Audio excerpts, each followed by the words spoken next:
Hoje, a gente sabe que há uma crescente procura por métodos voltados para as mulheres que não podem engravidar, fato.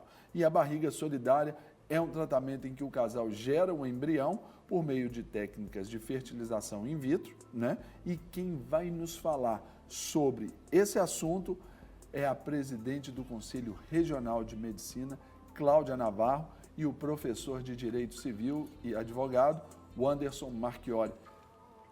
Doutora Cláudia, obrigado. Doutor Wanderson, obrigado pela presença. Prazer. Sejam bem-vindos. Um prazer. Muito bom dia.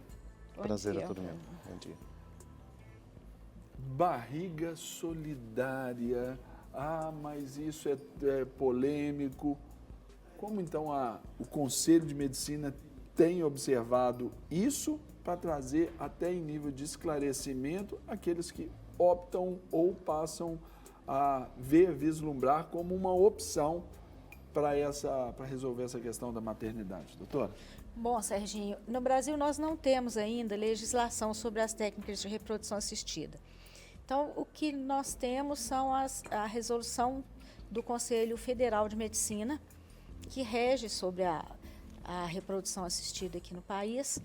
Então, os médicos que trabalham com reprodução assistida, nós seguimos essa resolução. Então, essa resolução é que nos orienta, do ponto de vista ético, o que deve ser feito, quais as normativas que nós devemos seguir, sobre quando nós vamos tomar decisões ao tratar casais inférteis.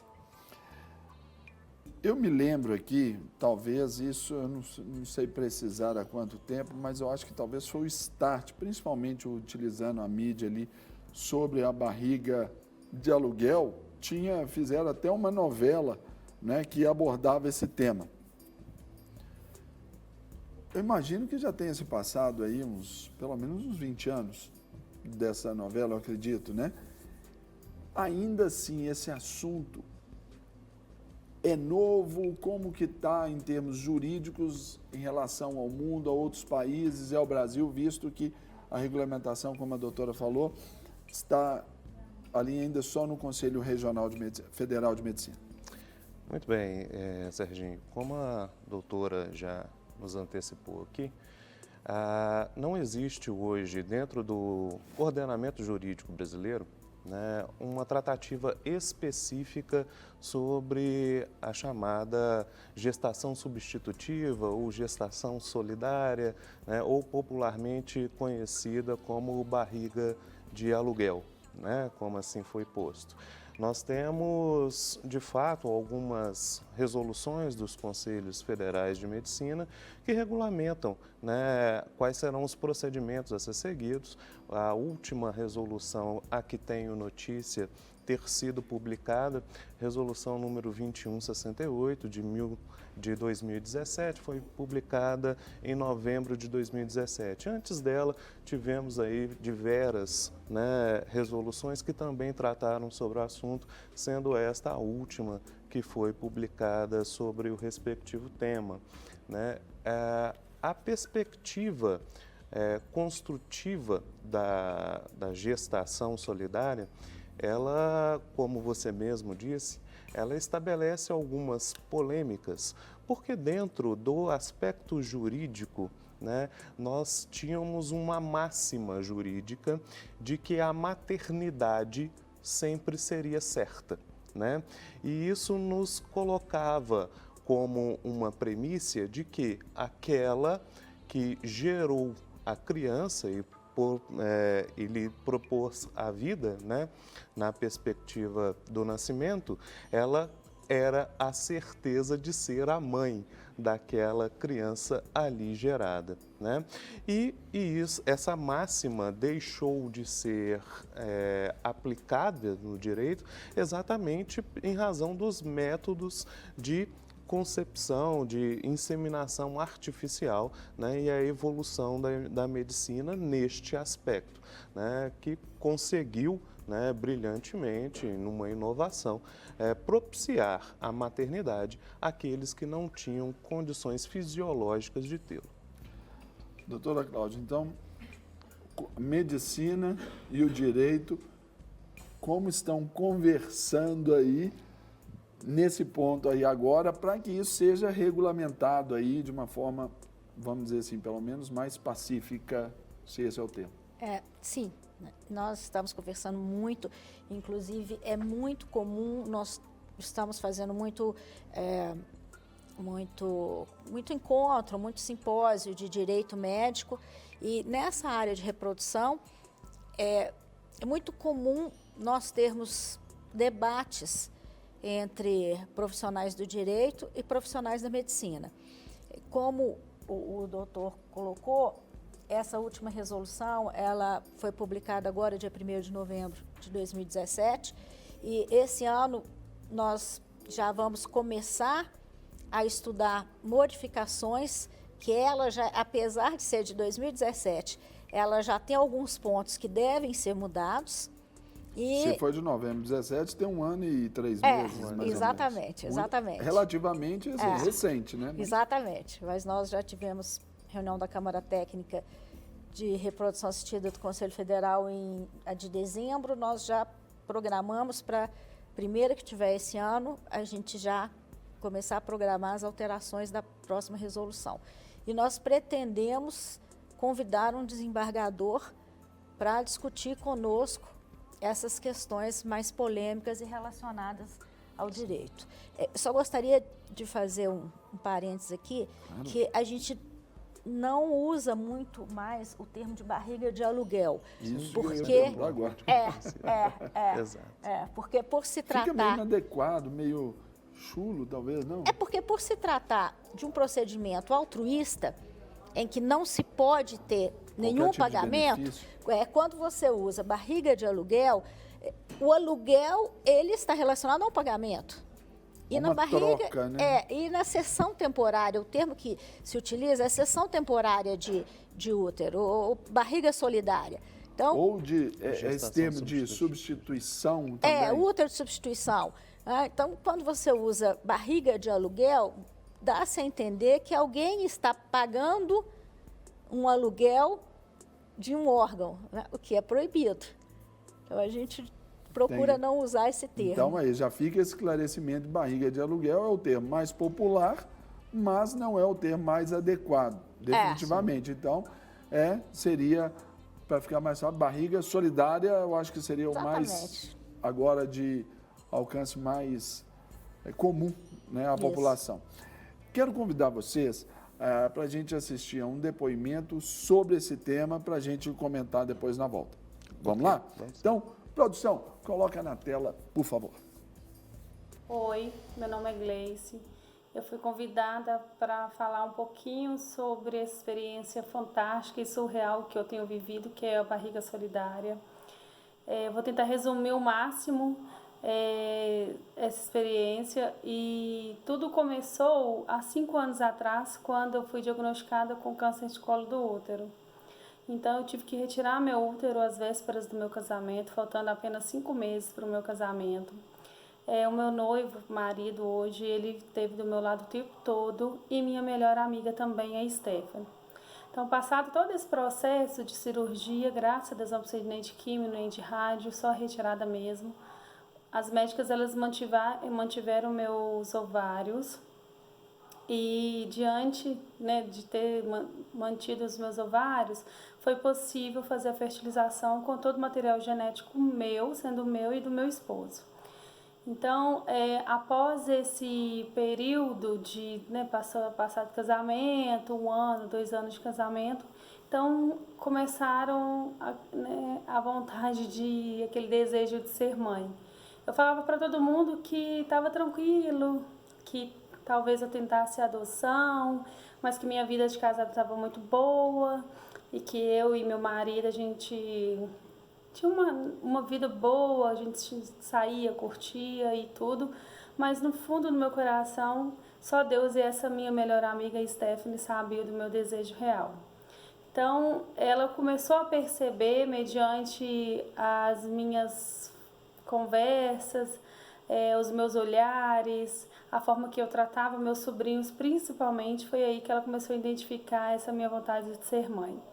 E aí ela me ofereceu, a princípio eu neguei, falei de jeito nenhum, que que é isso, mas aí depois ela foi colocando algumas coisas, foi me falando, né, que não tinha outra pessoa, que só vivia ela, não teria outra pessoa que poderia fazer isso para mim. E aí foi que nós começamos o processo. Então o processo é longo, um pouco doloroso, ansiedade a mil, mas no fim deu tudo certo. Então, com isso, nós fizemos 2 tentativas, fizemos a FIV, que é a fertilização in vitro. Na segunda tentativa, colocamos 2 embriões. Um embrião, no Natal do ano passado, nós fizemos o teste de gravidez e no ano novo, nós passamos com a grande notícia, feliz notícia do HCG positivo. Então, daí foram só alegrias, choros, medos, até que veio o nascimento da Isabela. Então, eu só tenho a agradecer e hoje eu me sinto a mulher mais feliz e realizada desse mundo. Doutora Cláudia e doutor Wanderson, vimos ali e eu posso chamar assim de um case de sucesso. Começou e terminou, vamos dizer assim. Mas ali algumas perguntas nos surgem sobre essa condição. Visto que no Brasil não tem uma legislação específica para tratar do assunto, então, doutora Cláudia, como se inicia esse processo no âmbito médico para não incorrer em nenhum tipo de ilegalidade? Porque aí eles não vão procurar o advogado, vão procurar os médicos, o casal, a família, a mulher. Não, todos os médicos que trabalham com reprodução conhecem a resolução do Conselho Federal de Medicina. Essa resolução ela é clara. Dentro do próprio Código de Ética Médica também nós temos artigos relacionados a isso. E nós seguimos essa resolução. Então, todo processo, qualquer procedimento que nós vamos fazer em reprodução assistida, nós temos que seguir aquela resolução. Por quê? Nós sabemos que se nós não seguirmos a resolução, nós vamos estar tanto fazendo qualquer infração ética, como não tendo uma legislação no momento. O que ocorre é que o judiciário ele tem se baseado nas resoluções do Conselho Federal para julgar os casos. Então, o que acontece é que todo mundo que trabalha com reprodução assistida se baseia nisso. Por exemplo, vamos pegar o exemplo da Gleice. A Gleice, ela utilizou o útero de uma amiga. Aí não teria um dispositivo, por exemplo, ela falou amiga, aí não teria que ser algum parente ou não necessariamente? Sim, teria que ser uma parente até 4º grau. Quando não é uma parente até 4º grau, dela ou do marido, ela tem que pedir, ela tem que encaminhar, quem encaminha é o médico que fez o tratamento. Sim. O médico encaminha ao CRM um pedido de autorização para se utilizar o útero de alguém que não é parente até 4º grau. Aí já está, o médico já está comunicando com a justiça para deixar tudo às claras. Com o CRM, com a justiça, com o conselho. Tá. Aí vai para o conselho, quando chega ao conselho, nós fazemos toda uma análise, fazemos um relatório, pedimos toda uma documentação, tem que ter avaliação psicológica da amiga, se a amiga for casada, do marido da amiga, avaliação clínica da amiga, toda a avaliação psicológica da Gleice, do marido. E aí é feito um relatório, esse relatório vai para a plenária do conselho, onde os 42 conselheiros vão discutir profundamente todo aquele relatório e, no final, vão autorizar ou não o uso daquele útero. Então, provavelmente, foi feito isso nesse caso. Até quando ela cita que é um processo longo, doloroso, aí o doloroso ali que ela deve falar é aquela angústia. Em todos os sentidos, exatamente. E tudo, né? Exatamente. E aí, então, doutor Wanderson, a gente parte, por exemplo, para a questão da legislação mesmo, até então aqui sob o âmbito da Conselho de Medicina. Sim. Ponto. E se chega, por exemplo, para a justiça, vamos dizer, comum, para tratar os casos ali, ou já fica, hoje a lei já entende que o próprio conselho já pode deliberar sobre isso, amparado naquilo que já foi estabelecido? Muito bem. Os casos, como a doutora bem esclareceu aqui, eles são hoje regulados por essas resoluções do Conselho Federal de Medicina. E o interessante de pontuar é que essas resoluções elas são muito bem explicativas e muito bem detalhadas sobre todos os procedimentos que devem ser observados para a realização deste procedimento, né? O principal, e eu acredito que isso tenha a suma relevância, é a conscientização de todos aqueles que estão participando deste procedimento, né, do ato pelo qual está sendo realizado, né? O Conselho Federal de Medicina, na resolução, ele pontua que há uma necessidade inicial, né, de que essa gestação substitutiva, né, essa sessão gratuita de útero, seja feito entre familiares, em razão da proximidade do trato, né? Porém, como no caso da Gleice, autoriza-se, né, que possa ser feito por pessoas estranhas ao seio familiar mediante autorização. Mas tudo de forma... aqui pelo Conselho Regional de Medicina, mas tudo de forma muito conscientizada e documentada, né? São firmados termos de compromisso e termos de ciência, né, nos quais as pessoas se comprometem ao procedimento, né, e têm ciência deste procedimento. É interessante dizermos o seguinte: ficou conhecido na história porque a questão da fertilização in vitro, né, muito embora a gente trate como um tema recente, mas ao longo dos anos, né, no cenário nacional e mundial, nós temos outras experiências.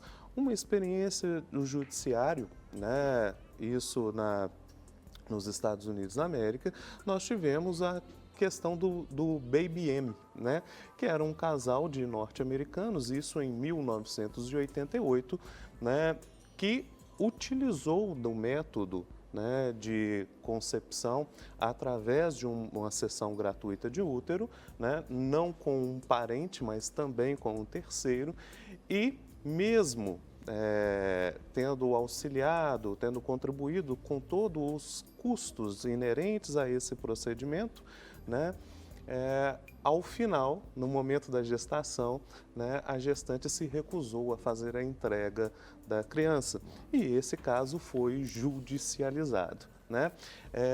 A justiça, então, analisando todo o contexto daquela circunstância, decidiu por bem deixar a criança com os pais genéticos, né, e não apenas aquela que fez a seção do útero, né? Várias questões entraram dentro deste conceito, né? O que hoje a gente poderia dizer que seria uma análise do melhor interesse da criança também deve ser levado em consideração dentro deste aspecto, né? Ele tem toda uma história genética, todos aqueles que desejavam ter essa criança, mas não poderiam ter e fizeram apenas o uso de um útero por empréstimo, né? E é muito importante, como a doutora mesmo salientou, todo este procedimento não pode ter absolutamente, né, um caráter comercial, tá? Ele sempre deve se pautar por uma questão altruísta, uma perspectiva gratuita, né? Muito embora isso não seja tão pacífico assim, também dentro da própria ordem jurídica, né? Nós podemos citar, por exemplo, uma autora desembargadora do Tribunal de Justiça de São Paulo, professora Maria Berenice Dias, né, e que discorda dessa perspectiva. Ela nos diz o seguinte: olha, não se pode privar alguém que preste um serviço de ser remunerado por este serviço e, tecnicamente dizendo, né, a pessoa que faz uma seção de útero, ela vai passar por transformações fisiológicas e vai estar desempenhando aí esse serviço, em tese, por 9 meses aí de desempenho, né? Então, existe também essa polêmica, né, dentro aspecto jurídico. Não quer ficar um segundo por fora da nossa programação? Agora você pode nos acompanhar através das plataformas digitais. Não perca tempo. Acesse, curta e siga-nos. Fique por dentro de tudo o que acontece por aqui. Rede Super, inspirando você.